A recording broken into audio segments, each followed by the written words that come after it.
నమస్తే, welcome to Ayushman భవ. Files fistula fissures లక్షణాలు ఎలా ఉంటాయి? ఫైల్స్ ఫిస్టులా ఫిషర్స్ సమస్యకు ఎటువంటి ఆహార నియమాలు పాటించాలి? కరోనా లక్షణాలు ఎలా ఉంటాయి? కరోనాకు ఇమ్యూనిటీ బూస్టర్ డోస్ తీసుకోవచ్చా? ఫైల్స్ ఫిస్టులా ఫిషర్స్ మరియు కరోనా ఇమ్యూనిటీ బూస్టర్ డోస్ పై హోమియోకేర్ ఇంటర్నేషనల్ నుంచి డాక్టర్ కవిత గారు మనతో ఉన్నారు. మరి ఆవిడతో మాట్లాడి మరిన్ని విషయాలు తెలుసుకుందాం. నమస్తే డాక్టర్. నమస్తే. సో ప్రజెంట్ కరోనా సంక్షోభం ఉంది. ప్రతి ఒక్కరు కూడా ఇమ్యూనిటీని ఎలా డెవలప్ చేసుకోవాలని చాలా ప్రయత్నాలు చేస్తూ ఉంటారు. అయితే హోమియోపతిలో ఇమ్యూనిటీని డెవలప్ చేసుకోవచ్చు అంటారా? డెఫినెట్లీ అండి. సిస్టమ్ ఇట్ సెల్ఫ్ మామూలుగా హోమియోపతి సిస్టమ్ అనేది యాక్షన్ ఆఫ్ ద మెడిసిన్సే మనకు రోగనిరోధక వ్యవస్థ మీద పనిచేస్తుంది కాబట్టి ఇమ్యూనిటీ పవర్ అబ్నార్మల్ ఇమ్యూనిటీ నుంచి మెడిసిన్స్ వాడడం వల్ల టువర్డ్స్ నార్మల్ ఇమ్యూనిటీ పవర్ అయ్యే ఛాన్సెస్ ఉంటాయి. కాబట్టి మనం ఇచ్చే మెడికేషన్ వల్ల ఏవైతే గ్రూప్ ఆఫ్ సింటమ్స్ సెలెక్షన్ చేసుకుని మనం మెడిసిన్ ఇస్తామో జస్ట్ లైక్ ఎపిడమిక్ లాగా. సో ఇప్పుడు ఆ డిజీజ్ కండిషన్స్ వైరస్ అయితే ఏవైతే ప్రొడ్యూస్ చేస్తుందో ఆ ప్రొడక్షన్ చేస్తున్న సిమ్టమ్స్ అనేది ఏ మెడిసిన్ అయితే కవర్ అయితే చేస్తుందో ఆ డిఫరెంట్ పొటెన్షియల్లో మనకు పేషెంట్ కనుక ఉండడం వల్ల ఏమవుతుంటే ఇమ్యూనిటీ బూస్టింగ్ లాగా వర్కౌట్ అయ్యే ఛాన్సెస్ ఉంటాయి. అండ్ బాడీలోని యాంటీబాడీస్ ప్రొడక్షన్ అయిపోయి యాంటీజెన్కి రెడీగా అటాక్ అయ్యే ఛాన్సెస్ ఉంటుంది. కాబట్టి so your immunity power will become strong enough అయింది. కాబట్టి సో మన వైటల్ ఫోర్స్ స్ట్రాంగ్ అయినప్పుడు ఎలాంటి ఇన్ఫెక్షన్ బాడీలోకి రాకుండా ఒకవేళ వచ్చినా కూడా స్ట్రాంగ్గా రీబ్యాక్ ఇచ్చే ఛాన్సెస్ ఉంటుంది. కాబట్టి ఎలాంటి ఇన్ఫెక్షన్ రాకుండా చూసుకోవచ్చు. సో దానితో పాటు మనకి ఇప్పుడు మనకు ఎపిడమిక్ కనుక తీసుకుంటే ఆర్సాల్బ్ అనేది మనకు చెప్పినారు అండ్ కొంతమంది క్యాంఫర్ ఇస్తున్నారు. But maximum 80 to 90% coverage of the symptoms అనేది మనకి ఆర్సాల్బ్లో ఉన్నాయి. సో ఈ మెడికేషన్తో పాటు చాలా వరకు నేను ఎలాగో ఇమ్యూన్ బూస్టర్స్ వాడుతున్నాను కదా, నేను జనరల్ లైఫ్ లీడ్ చేస్తాను ఏమి లేదంటే కదా, అది కూడా కాదు. So maintaining causes are different ఉంటాయి. కాబట్టి management part is also very much important. Not only immunity boosting అనేది కాకుండా ఎవ్రీ డిజీజ్లో అది ఇంపార్టెంట్. సో ఇప్పుడు బయట ప్రివైలింగ్ అంటే ఆల్రెడీ కోల్డ్ సీజన్ మనకు స్టార్ట్ అయిపోయింది, rainy season. So any viral infection will spread very fastly. కాబట్టి జెన్యున్గా ఈ టైంలో so not only comorbid diseases ఉన్న వాళ్ళని కాకుండా కూడా ఇన్ జనరల్గా ప్రతి ఒక్కరు కూడా మెడిసిన్ వాడడం వల్ల చాలా వరకు బెనిఫిట్ పొందే ఛాన్సెస్ ఉంటాయి. సో వాటితో పాటు తగు జాగ్రత్తలు ఆల్రెడీ పాటించాలి. మనకు డైలీ న్యూస్లో వింటూనే ఉన్నాం. సోషల్ డిస్టెన్స్ మెయింటైన్ చేయడం, హైజీన్ మెయింటైన్ చేయడం, శానిటైజేషన్ చేసుకోవడం అండ్ వాటితో పాటు హెల్దీ డైట్ కానీ వామ్ ఫుడ్ ఎక్కువ తీసుకోవడం, ప్రిజర్వేటివ్స్ అవాయిడ్ చేయడం, smoking alcoholism completely avoid. So in general ఇవి చేసినా కూడా చాలామందికి ఇర్రెగ్యులర్ డైటరీ హ్యాబిట్స్ ఉండడం, దాంతోపాటు స్లీప్ డిస్టర్బెన్సెస్ ఎక్కువ ఉంటూ ఉంటాయి. సో దానివల్ల కూడా మన బాడీ వైటాలిటీ లెస్ అయిపోయి వీక్ వైటాలిటీ అయిపోయి స్ట్రెస్ఫుల్ కండిషన్స్ పెరిగే అవకాశాలు ఉంటాయి. వేరే అదర్ డిజార్డర్స్ ఉన్నా కూడా ట్రిగ్గర్ అయ్యే ఛాన్సెస్ ఉంటాయి. కాబట్టి so healthy diet, cool mind with yoga and 6 to 8 hours sleep hours is very much mandatory. So ఈ విధంగా చేస్తే కనుక మనకు ఎలాంటి డిజీజ్ కూడా చాలా వరకు దరిదాపుల్లోకి రాకుండా కూడా మనం చూసుకునే అవకాశాలు ఉంటాయండి. ఓకే అండి. కరోనా వైరస్కి హోమియోపతిలో ఎటువంటి ట్రీట్మెంట్ ఉంటుంది? ఓకే, యాక్చువల్గా మనకు కోవిడ్ అనేది ఇప్పుడు నవ్వేడే చాలామంది భయపడుతూనే ఉన్నారు. సో అది మనకి ఎన్ని మంత్స్ ఉన్నాయని చెప్పేసి మనకు వ్యాక్సినేషన్ అనేది కనపడలేదు. బట్ హోమియో చికిత్సలో మనకు ఎపిడమిక్ ద్వారా ఇందాక చెప్పినట్టు గ్రూప్ ఆఫ్ సిమ్టమ్స్ అనేది దాన్ని ఎపిడమిక్ కానీ పాండమిక్ కానీ రిమూవ్ చేసి చూస్తారు. ఆ విధంగా మనకు రెస్పిరేటరీ కంప్లైంట్స్ ఏ విధంగా ఉంటాయి, cough, cold and headache, fever, mild fever రావడంతో పాటు కొంతమందికి విరేచనాలు రావడం అనేది, కొంతమంది పింకిష్ డాష్, కొంతమంది blue discolouration, mild to moderate and severe సిమ్టమ్స్ని బట్టి ఉంటాయి. దాని ప్రకారం మనకు పొటెన్సీస్ చేంజ్ అవుతూ ఉంటాయి. బట్ ఆర్సాల్బ్ 30 అనేది మనకి ప్రివెంటివ్ ఆస్పెక్ట్లు ఇవ్వడం అనేది జరుగుతుంది. సో అది చాలామందికి వచ్చే డౌట్ ఏంది, ఒకసారి వేసుకొని మానేస్తే చాలా అంటుంది. ఈవెన్ దట్ ఈస్ పాలిక్రెస్ట్ అయినా కూడా బయట అయితే మీకు ఏ విధంగా డిజీజ్ కండిషన్స్ ఉందో till that time you have to use regularly continuously. మన దగ్గర ఇమ్యూన్ బూస్టర్స్ అవైలబుల్ ఉన్నాయి. నాట్ ఓన్లీ ప్రివెంటివ్, చాలామంది డౌట్ ఏంటంటే చిన్నపిల్లలు వేసుకోవచ్చా, ప్రెగ్నెంట్ ఉమెన్స్ వేసుకోవచ్చా, and at the same time delivered వేసుకోవచ్చా, ఓల్డ్ ఏజ్ వేసుకోవచ్చా, మేము ఆల్రెడీ డయాబెటీస్కి థైరాయిడ్కి వాడుతున్న వాళ్ళేమైనా వేసుకోవచ్చా, హార్ట్ సర్జరీ అయింది వాళ్ళేమైనా వేసుకొని చాలా డౌట్స్ చెప్తుంటారు, వస్తుంటారు patients. Every one can use అండి. ఎందుకంటే మనం ఇచ్చే మెడికేషన్ యాంటీబయాటిక్ టైప్ అని కాకుండా అట్ ద సేమ్ టైం మనకి స్టిరాయిడ్ రూపంలో ఉండదు కాబట్టి సైడ్ ఎఫెక్ట్స్ ఉండదు. మన ఇమ్యూన్ బూస్ట్ సిస్టమ్ని స్ట్రాంగ్ ఎనఫ్ చేస్తుంది. కాబట్టి you can use irrespective of age, either male or female ఎవరైనా మనం యూజ్ చేయొచ్చండి. కాకపోతే కోమార్బిడ్ కండిషన్స్ ఉన్న వాళ్ళకి ఏంటి అంటే సో కొన్ని మంత్స్ ఎక్కువ డ్యూరేషన్ వాడాల్సిన అవకాశాలు ఉంటాయి. వే ఆఫ్ ప్రిస్క్రిప్షన్ డిఫరెంట్గా ఉంటుంది, పొటెన్షియల్ డిఫరెంట్గా ఉంటాయి, ఇంకొంచెం జాగ్రత్తలు ఎక్కువ పాటించాల్సి వస్తుంది. కాబట్టి ఇప్పుడు డయాబెటికే కావచ్చు, దే ఆర్ మోర్ రిస్క్ ఉన్న పీపుల్ కావచ్చు, సిఓపిడి కేసెస్ అంటాం, అస్థమాటిక్ కేసెస్ కావచ్చు, డస్ట్ అలర్జీసే కావచ్చు, ఈ సీజన్లో ఫుల్గా పీక్ లెవెల్లో పెరిగే ఛాన్సెస్ ఉంటాయి. సో వాళ్ళకి మనకి వే ఆఫ్ ప్రిస్క్రిప్షన్ డిఫరెంట్ అయ్యే ఛాన్సెస్ ఉంటాయి. ఇన్ జనరల్గా ప్రివెంటివ్ ఆఫ్ ఆర్సాల్బ్ అనే కాకుండా వీళ్ళకి సెపరేట్ ప్రిస్క్రిప్షన్స్ ఉంటాయి. Immune boosters are available each and every branch of homoeo care.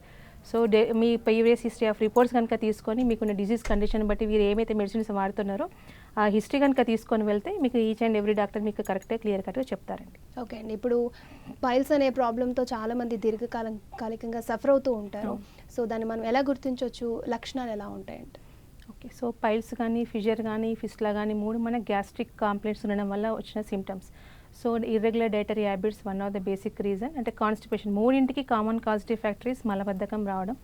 1 are 2 days అయితే ఇబ్బంది ఉండదు. బట్ ఈ విధంగా రెగ్యులర్‌గా కొన్ని వీక్స్ తరబడి గనుక కాన్‌స్టిపేషన్ గనుక ఉంటే ఈ సమస్య రేజ్ అయ్యే ఛాన్సెస్ ఉంటాయి. సో దీనికి మేజర్‌గా ఇన్ జనరల్‌గా అందరికీ కామన్ ఫ్యాక్టర్స్ స్లీప్ డిస్టర్బెన్సెస్ కానీ, లేట్ నైట్స్ కానీ, ఇర్రెగ్యులర్ డైటరీ హ్యాబిట్స్ కానీ, స్పైసీ ఫుడ్ తినడం కానీ, వాటర్ ఇంటేక్ తక్కువ తీసుకోవడం కానీ, డీహైడ్రేషన్ కండిషన్స్ ఏమైనా ఎదురైతే ఇవి ఎక్కువగా వచ్చే ఛాన్సెస్ ఉంటాయి. Common factors to everyone. But disease conditions కనుక తీసుకోవడం మనకి ఐబీఎస్ లాంటి cases, so irritable bowel syndrome లాంటి ఉండడం వల్ల కానీ, due to stress related disorders వల్ల కానీ, హైపర్టెన్షన్ పీపుల్ వల్ల కూడా కావచ్చు.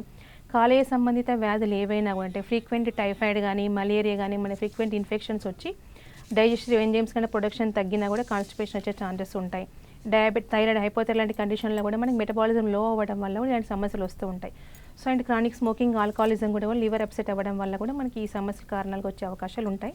సో గుర్తించడం అని కనుక తీసుకుంటే ఆ పేషెంట్లు రావడం ఉంటుంది. రికగ్నిషన్ అంటే ఏంటంటే గ్రేడేషన్ వైజ్గా ఉండే ఛాన్సెస్ ఉంటాయి. ఇనిషియల్లీ చాలా మందికి ఎస్టీడీలోది స్టార్ట్ అవుతుంది, బ్లోటింగ్, అబ్డామిన్ స్టార్ట్ అవుతుంది. కొంతమందికి మలబద్ధకం స్టార్ట్ అయిపోయి హార్ట్ స్టూల్ రావడం, ఆల్టర్నేట్ వెళ్ళడం, weekly twice and bleeding per rectum అయ్యే ఛాన్సెస్ ఉంటాయి వెన్ ఇంటర్నల్ పైల్స్ ఉంటే కనుక. Only painless bleeding per rectum. చాలామంది భయపడి మొహమాటంతో కానీ, భయంతో కానీ డాక్టర్ని కన్సల్ట్ అవ్వరు. అది ఫస్ట్ అండ్ మేజర్ సిమ్టమ్స్. ఆ విధంగా కొన్ని వీక్స్ రావచ్చు. కొంతమందికి హైపర్టెన్సివ్ పీపుల్ అయినా కూడా సెకండ్ గ్రేడ్ ఏంటంటే నెక్స్ట్ పెయిన్ రావడం, అంటే ఎక్స్టర్నల్ పైల్స్ రావడం, మోషన్తో పాటు బయటకు వచ్చి లోపలికి వెళ్ళే ఛాన్సెస్ ఉంటాయి కాబట్టి పెయిన్ఫుల్ కండిషన్ వచ్చే ఛాన్సెస్ ఉంటాయి. థర్డ్ గ్రేడ్ ఎక్స్టర్నల్ టోటల్గా ఉండి నర్వ్ ఇన్వాల్వ్మెంట్ అవుతుంది కాబట్టి సివియర్ పెయిన్ అయ్యే ఛాన్సెస్ ఉంటుంది. ఓకే అండి, ఫస్ట్ కాలర్ ఉన్నారు, మాట్లాడదాం. లక్ష్మి గారు వైజాగ్ నుంచి. లక్ష్మి గారు నమస్తే అండి, మీ సమస్య ఏంటో చెప్పండి. నమస్తే అండి. మనతో పాటు డాక్టర్ ఉన్నారు, మాట్లాడండి. చెప్పండి లక్ష్మి గారు. మాకు ఇది ఫిషర్ ఆపరేషన్ మాకు చేశారండి. ఓకే. అదేమో సెట్ అవ్వలేదో ఏంటో తెలీదు, కానీ బాగా మోషన్ ఫ్రీగా అవ్వదు. అంటే కాన్స్టిపేషన్ లాగా ఉంటుంది. లేకపోతే దానికి టాబ్లెట్ ఏదో ఇచ్చారు కానీ అది వేసుకుంటే లోజ్ మోషన్ అవుతుంది. ఆ బ్లడ్ బాగా పోతుందండి, ఆకలి ఉండట్లేదు. ఓకే. ఈ వయసు ఎంత అండి? ఆకలి ఉండట్లేదు. తర్వాత తిన్నది కూడా లోపలంతా ఇండైజెషన్ ఉంది. నొప్పులండి, ఏమి తిన్నాక వామిటింగ్ సెన్సేషన్ అలా ఉంటుంది. ఓకే. మీకు థైరాయిడ్ కానీ, డయాబెటీస్ కానీ ఏమైనా సమస్యలు ఉన్నాయమ్మా? లేవండి. మీ వయసు ఎంత అండి? 36 అండి. ఓకే. సో నార్మల్గా ఇండైజెషన్ ఉంది కంప్లీట్గా. మీకు ఫిజర్కి అన్నారు మెయిన్ రీజన్ అంటే పైల్స్, ఫిజర్ తీసుకోవడానికి రీజన్స్ కాన్స్టిపేషన్ కాబట్టి ఈవెన్ దో సర్జరీ చేసినా కూడా ఓన్లీ హీలింగ్ అవ్వడం, లేకపోతే పైల్స్ ఉంటే కట్ చేయడం కానీ, ఫిస్టులా ఉంటే కనుక డ్రైన్ చేయడం కానీ చేస్తారు. సిమ్టమాటికల్లీ అప్పటి పూర్తి మాత్రం ఉపశమనం ఉండే ఛాన్సెస్ ఉంటాయి. బట్ దాని మెయింటైనింగ్ కాజ్ ఏంటండి? కాన్స్టిపేషన్. మీ గ్యాస్ట్రిక్ గట్ సిస్టమ్ అనేది అబ్నార్మల్గా ఉంది. ఇప్పుడు మనం దాన్ని కరెక్షన్ చేస్తే ప్రాబ్లం టోటల్గా రెక్టిఫై అయ్యే ఛాన్సెస్ ఉంటాయి. మీకు ఆల్మోస్ట్ ఇండైజెషన్ ఉంది, అరగట్లేదు, సో మెటబాలిజం టోటల్ లో ఉంది. అండ్ మన ఫుడ్ తీసుకోవడం రీజన్ ఏంటి? ఈ షుడ్ బి కన్వర్ట్ ఇంటి ఎనర్జీ రూపంలో మారి మన బాడీ యూటిలైజ్ చేసుకోవాలి. మీ విషయంలో జరగకుండా మలబద్ధకం అయిపోయి ప్రెషర్ సిమ్టమ్స్ ఎక్కువ పడి పైల్స్ అంటే ఫిజర్ వచ్చింది, సిమ్టమాటికల్ సివియర్ పెయిన్ఫుల్ అంటున్నారు. సో ఇక్కడ మనకు హోమియో చికిత్సలో వే ఆఫ్ ప్రిస్క్రిప్షన్లో తేడా ఉంటుందండి. మనం ఇచ్చే మెడికేషన్స్ పెయిన్ తగ్గడంతో పాటు, బ్లీడింగ్ ఆగడంతో పాటు కాన్స్టిపేషన్ కరెక్షన్ అయ్యే ఛాన్సెస్ ఉంటాయి. అంటే ప్రాపర్ డైజెషన్ అవ్వడం, గట్ సిస్టమ్ని కరెక్షన్ చేస్తుంది కాబట్టి 4 steps: partial digestion and complete digestion, assimilation and వంట పట్టడం అండ్ బయటకు వెళ్ళిపోవడం. ఇవి 4 స్టెప్స్ క్లియర్ కట్ అయ్యే ఛాన్సెస్ ఉంటుంది కాబట్టి మళ్ళీ మీకు ప్రాబ్లం రిపీట్ కాదు, at the same time correction అయ్యే విధానంలోనే ఉంటుందంటే శాశ్వత పరిష్కారంలోనే ఉండే అవకాశాలు ఉంటాయి. బట్ మెయింటైనింగ్ అంటే కొంచెం స్పైసీ మసాలా అవాయిడ్ చేయడం కానీ, వాటర్ ఇంటేక్ ఎక్కువ తీసుకోవడం కానీ, ఎవ్రీడే మోషన్ అటెండ్ చేయడం కానీ, అలాంటి జాగ్రత్తలు మీరు పాటించాల్సిన అవకాశాలు ఉంటాయి. అది కనుక మీరు కొద్దిగా కేర్ తీసుకుంటూ మన మెడికేషన్ వాడితే కనుక డెఫినెట్గా సొల్యూషన్ ఉంటుంది. ఓకే అండి, అంటే ఇప్పుడు తను పైల్స్కి ఆపరేషన్ చేయించుకున్నాను అన్నారు, మళ్ళీ సేమ్ అదే ప్రాబ్లం ఫేస్ చేస్తున్నారు, ఎందుకంటారు? ఎస్, యాక్చువల్గా ఎండ్ ప్రొడక్ట్ని వాళ్ళు కరెక్షన్ చేస్తున్నారు. సర్జికల్ ప్రొసీజర్ అంటే ఏంటి అంటే, సో ఎక్స్ట్రా గ్రోత్ వచ్చింది, పైల్స్ని కట్ చేయడం అనేది ఉంటుందంతే. బట్ అండర్లైన్ ప్రాబ్లమ్ అయితే రెక్టిఫై కాలేదు కదా. తనకున్న ప్రాబ్లం గ్యాసెస్ ఫార్మేషన్ అవుతుంది, ఇండైజెషన్ ఉంది అండ్ కాన్స్టిపేషన్ ఉంది.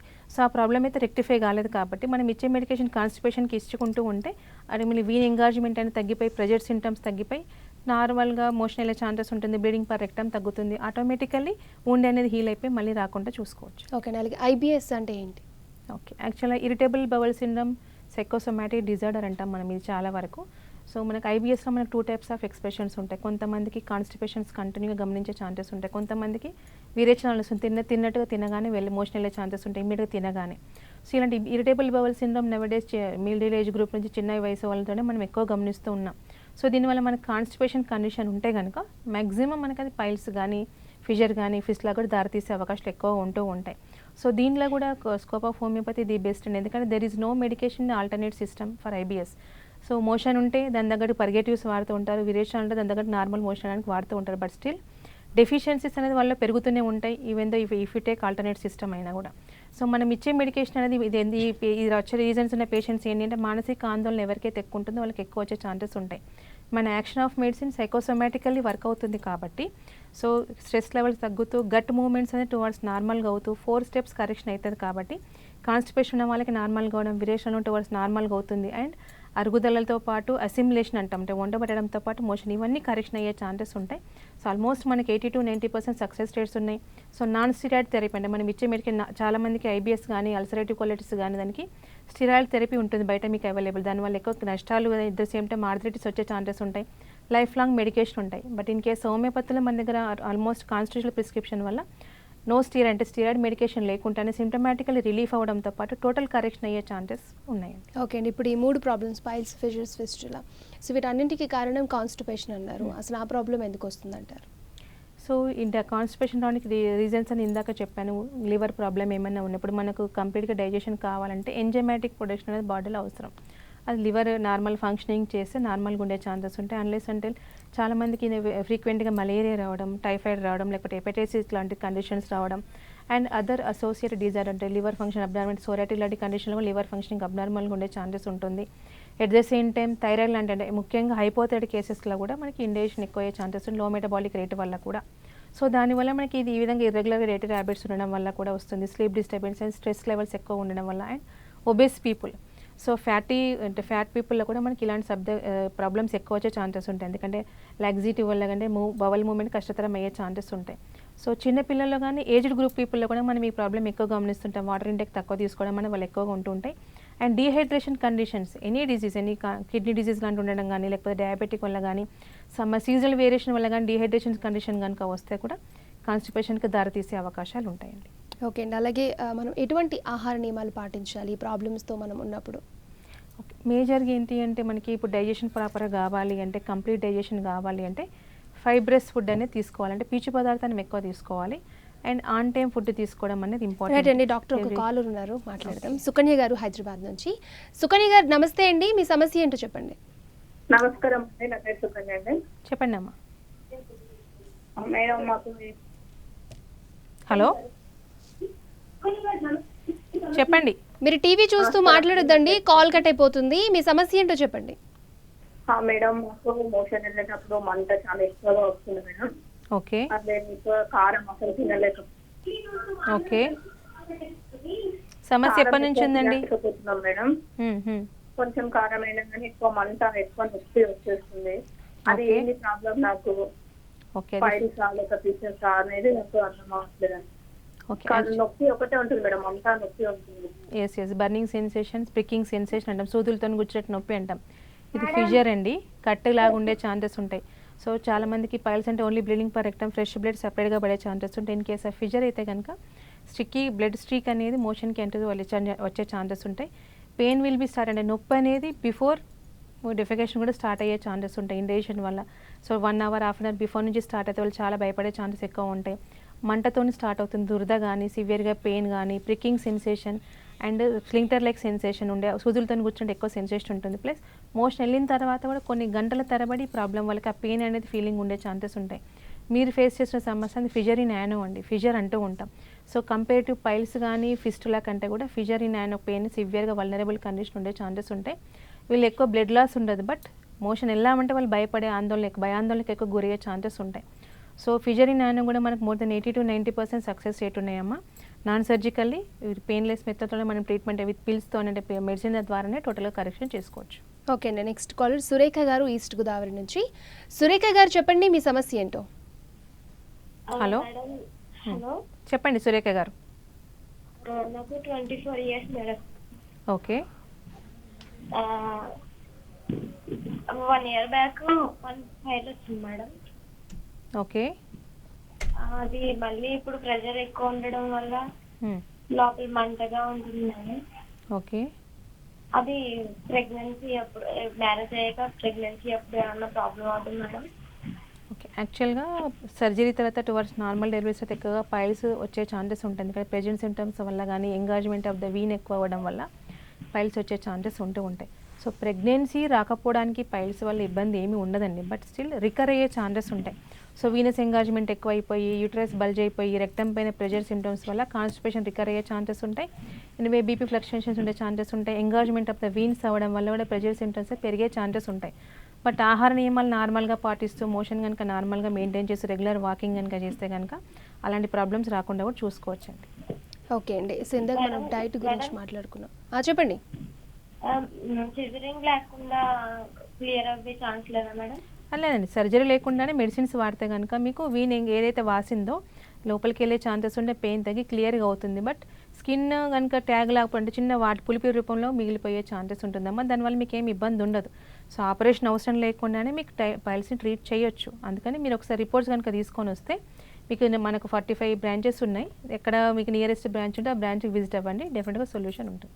ఓకే అండి. సో డైట్ గురించి మాట్లాడుకున్నాం, కాన్స్టిపేషన్ దాని గురించి చెప్పండి. ఎస్. సో పీచు పదార్థాలు ఎక్కువ తీసుకోవడం, వాటర్ ఇంటేక్ ఎక్కువ తీసుకోవడం, అంటే body normal volume of water intake అనేది మెయింటైన్ చేయడం అనేది ఇంపార్టెంట్.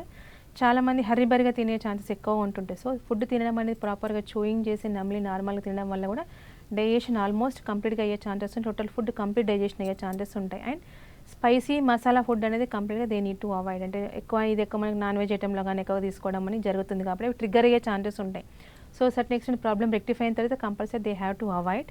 అండ్ చాలామంది ఇన్ బిట్వీన్ వాటర్ ఫుడ్ తీసుకునేటప్పుడే మధ్యలో నీళ్ళు ఎక్కువగా తాగుతూ ఉంటారు. సో యాసిడ్ అనేది డైల్యూట్ అయిపోయి ప్రాపర్ డైజెషన్ కాకపోవడం వల్ల వీళ్ళకి ఎక్కువ గ్యాసెస్ ఫార్మేషన్ అయిపోయి తేన్పులు వచ్చే ఛాన్సెస్ కూడా ఎక్కువగా ఉంటూ ఉంటాయి. కాబట్టి కంప్లీట్గా ఫుడ్ తిన్నాక ఒక పావు గంట కానీ హాఫ్ అన్ అవర్ తర్వాత కానీ వాటర్ ఇంటేక్ తీసుకోవడం వల్ల వాళ్ళకి ఇబ్బంది లేకుండా ఉండే ఛాన్సెస్ ఉంటాయి. అండ్ స్మోకింగ్ కానీ డ్రింకింగ్ కానీ ట్రిగ్గరింగ్ ఫర్ ఎవ్రీ డిసీజ్. అదేవిధంగా ఇండైరెక్ట్గా మనకి లివర్ ప్రాబ్లమ్ రిస్క్ అయ్యే ఛాన్సెస్ ఉంటాయి కంటిన్యూస్ డ్రింకింగ్ చేయడం వల్ల. కాబట్టి లివర్ అప్సెట్ అవ్వడం వల్ల ఇండైజెషన్ అయ్యే ఛాన్స్ కాబట్టి they need to quit. So and smoking కూడా అంతే, not only respiratory complaint digestion upset కూడా ఉండే ఛాన్సెస్ ఉంటుంది. అది వాళ్ళు అవాయిడ్ చేయడం అనేది important. And regular walking also very much important. ఇప్పుడు కాన్స్టిపేషన్ సిన్స్ 1 వీక్ నుంచి ఉంది, 5 days నుంచి ఉంది, 2 weeks to 4 weeks నుంచి ఉందంటే కనుక నార్మల్ వాకింగ్ చేసి ఆన్ టైం ఫుడ్ తిని 6 to 8 hours కనుక స్లీప్ ప్యాటర్న్ చేస్తే చాలా వరకు తగ్గిపోయే ఛాన్సెస్ ఉంటాయి. కొంతమందికి అదర్ మెటబాలిక్ డిజార్స్ ఉండడం వల్ల అది మెయింటైన్ అయ్యే ఛాన్సెస్ ఉంటాయి. అన్లెస్ అంటిల్ అది కరెక్షన్ ఈవెన్ డైట్ స్ట్రిక్ట్గా మెయింటైన్ చేసినా కూడా ఆ ప్రాబ్లం కనుక రెక్టిఫై చేయకుండా ఇబ్బంది అయ్యే ఛాన్సెస్ ఉంటాయి. సో అలాంటి కండిషన్లో మనకు పెథాలజీ తగ్గించుకోవడానికి మెడిసిన్స్ వాడడం వల్ల రికవరీ చేసుకోవచ్చు అండి. ఓకే అండి. ఇప్పుడు కరోనా వైరస్ గురించి చూసుకున్నట్లయితే ఇమ్యూనిటీ చాలా ఇంపార్టెంట్. సో మనం ముందే మనం ఇమ్యూనిటీ బూస్టర్ని తీసుకోవచ్చు అంటారా? ఎస్, ప్రివెంటివ్ అంటేనే అది కదండి. ఇప్పుడు కరోనా వచ్చిన తర్వాత తీసుకోవడం అని కాదు. సో ఈచ్ అండ్ ఎవ్రీ పర్సన్కి ఇంపార్టెంట్ ఇమ్యూనిటీ బూస్టర్ తీసుకోవడం వల్ల ఏంటంటే మ్యాక్సిమం వరకు మనకు 90% ఆఫ్ ద సిమ్టమ్స్ కవరేజ్ చేసుకుంటూ మనకి ఇమ్యూనిటీ బూస్టింగ్ అవుతుంది. కాబట్టి మన బాడీ అనేది ready to fight to the against the virus కానీ బ్యాక్టీరియా కానీ ఎనీ కానీ. సో మన సిస్టమ్ రెడీగా ఉన్నప్పుడు సో మనకి ఇబ్బందులు అనేది బాడీలోకి ఎంటర్ కాకుండా చూసుకోవచ్చు. ఈవెన్ దో మైల్డ్ సిమ్టమ్స్ ఉన్నా కూడా టోటల్గా రికవరీ మనం చేసుకోవచ్చు. So irrespective of age and చిన్న పిల్లల నుంచి న్యూ బార్న్ బేబీస్ కూడా ప్రివెంటివ్ తీసుకోవచ్చండి. బట్ డోసెస్ డిఫరెంట్ అయ్యే ఛాన్సెస్ ఉంటాయి కాబట్టి తీసుకోవడం వల్ల వాళ్ళకి ఎక్కువ బెనిఫిట్ అయ్యే ఛాన్సెస్ ఉంటాయి. సో మీ దగ్గర అవైలబిలిటీ ఉందా? ఎస్, ఈచ్ అండ్ ఎవ్రీ బ్రాంచ్లో మనకి ఇమ్యూన్ బూస్టర్స్ అవైలబుల్ ఉన్నాయండి. Depending upon case, depending of the demand of the patient మనకు ఇమ్యూన్ బూస్టర్స్ డిఫర్ అయ్యే ఛాన్సెస్ ఉంటాయండి. ఓకే. అలాగే ఈ మూడింటికి అంటే పైల్స్కి, ఫిషెస్కి, ఫిస్టులాకి తేడా ఏంటంటారు?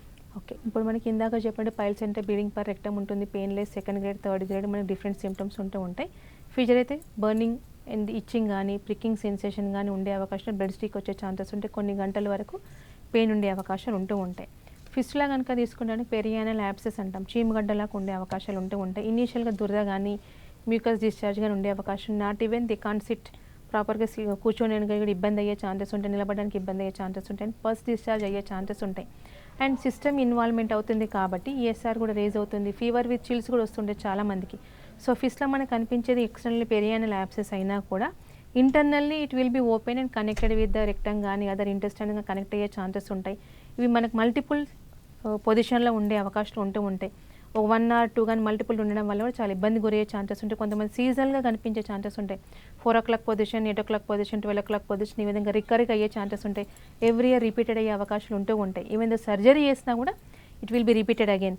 రికరెంట్ ఫిస్టులాస్ ఎక్కువ మనం ఎక్కువ గమనించేది టీబీ అంటే ట్యూబర్కులోసిస్ పెథాలజీ ఉన్న హిస్టరీలో కానీ డయాబెటీస్ అన్కంట్రోల్డ్ కేసెస్లో కూడా కానీ మనకి ఇది ఫ్రీక్వెంట్గా రికర్ అయ్యే ఛాన్సెస్ మనం చూస్తామండి. ఓకే, నెక్స్ట్ కాలర్ సత్యం గారు గద్వాల నుంచి.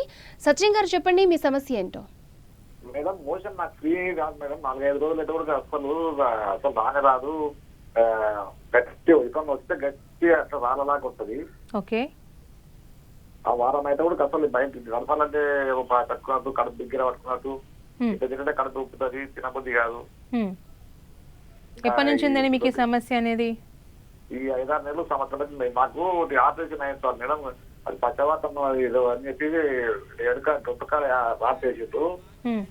ఇంకా అప్పటి నుంచి నేను ఎక్కడ బెడ్కి ఏదైనా అయితే ఎప్పుడన్నా కొంచెం తిరుగుతాను లైట్ గా, ఒక అడుగు వేస్తా సాయంత్రం కూడా. ఈ మోషన్ అయితే నాకైతే రాక చాలా బాధ అనిపిస్తుంది. ఎక్కువ తిన్నా అదే తింటే కడుపు దుగ్గి రావస్తున్నట్టు ఉంటది. 5-6 రోజులైనా మోషన్ రాదు మేడం. అది వస్తే బలవంతంగా, ఎంత బలవంతంగా అంటే ఫోర్స్ఫుల్లీ తీసుకోవాల్సి వస్తుంది. మీ వయసు ఎంత సార్? నాగా మేడం ఎంత అండి? 55. 55. వేరే డిజీజ్ ఏమున్నాయా? డయాబెటీస్ కానీ, థైరాయిడ్ కానీ, బ్యాక్ పెయిన్, స్పాండిలోసిస్? ఏది షుగర్ లేదు, ఏం లేదు. స్పాండిలోసిస్ అంటే నడుము నొప్పి కానీ ఏదైనా కంప్లైంట్స్ ఉన్నాయండి? నడుము నొప్పి, బ్యాక్ పెయిన్ కానీ, సయాటికా లాంటి కంప్లైంట్స్ ఏమైనా ఉన్నాయా? ఏం లేదు, చెక్క వచ్చి పడుతుంటే అప్పుడప్పుడు కింద పడుతుంటే దవాఖాన పోయి గుర్తు కింద పట్టు కింద కూర్చుంటే అసలు లేవలేని వట్టి లేస్తూనే లేస్తుంటే పక్కన చేసి లేస్తూనే లేస్తుంటే అప్పుడు ఇప్పుడు వీక్నెస్ లాగా అయితే పోయి ఆ నిమ్స్ లో హైదరాబాద్ చూపిస్తే ఇట్లా స్టార్టింగ్ లో ఉంది నీకు ఈ పక్షవాతము, ఆ ట్రాపింగ్ చేయాలి అది ఇది అని చెప్పి అన్ని టెస్టింగ్లు అయిపోయినాయి.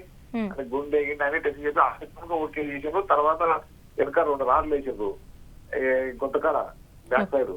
ఓకే, ఆపరేషన్ అయిన తర్వాత మందులు వాడని చెప్పి ఇచ్చిండ్రు.